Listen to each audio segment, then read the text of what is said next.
Mesdames, Messieurs, chers téléspectateurs, bonsoir. PPE, un sigle bien connu de ceux qui évoluent dans le monde de la finance, mais qui, pourtant, est rarement apprécié de ceux qui sont définis comme tels. Qu'est-ce qu'une personnalité politiquement exposée? PPE. Tel est le sujet sur lequel il me plaît de vous entretenir aujourd'hui.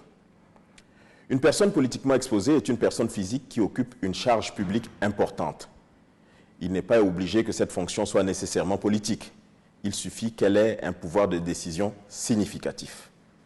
Pour certaines institutions, il s'agit d'une personne qui a la possibilité d'exercer une influence publique importante ou qui a accès à des ressources financières publiques. Un groupe financier international définit même clairement les PPE comme toute personne ayant la capacité de détourner des fonds publics, tout un programme. Vous l'aurez noté, une personne politiquement exposée est considérée avant tout, sur le plan international, comme exposée à des risques plus élevés de corruption et de blanchiment de capitaux.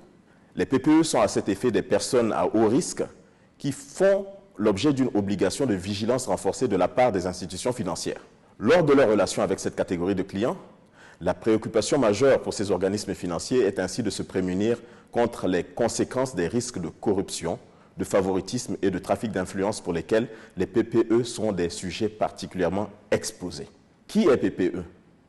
Même si des nuances peuvent exister d'un pays à un autre, on retrouve globalement dans cette catégorisation tous ceux qui exercent des fonctions exécutives, législatives, administratives et judiciaires, notamment les chefs d'État et de gouvernement, les membres du gouvernement, les ambassadeurs, les députés, les hauts responsables de l'armée et des forces de l'ordre, les magistrats.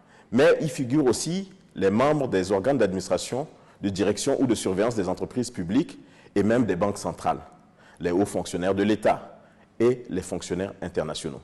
Bon à savoir, sont aussi considérés comme PPE les responsables et membres des organes de direction des partis politiques. Le périmètre couvert par cette catégorisation s'étend enfin aux membres directs des familles des PPE, leurs conjoints, leurs parents, leurs enfants, y compris les conjoints de ceux-ci, tout comme toutes les autres personnes connues pour leur être étroitement associées. Le terme PPE inclut de ce fait à la fois les groupes de personnes qui disposent d'un pouvoir politique formel et les groupes d'acteurs politiques informels mais disposant d'une certaine influence. Selon les cas, et ce, même lorsque la fonction officielle n'est plus exercée, la durée de la classification d'une personnalité en PPE peut varier d'un établissement bancaire à un autre. Alors, si vous êtes PPE, souffrez que des procédures, des formalités complémentaires et des demandes d'informations régulières vous soient appliquées ou adressées par votre banquier, parfois même 3 ans encore après votre départ de vos anciennes fonctions. Je vous remercie pour votre attention et je serai heureux de revenir vous parler d'un autre sujet une autre fois sur l'Agora de l'ENA.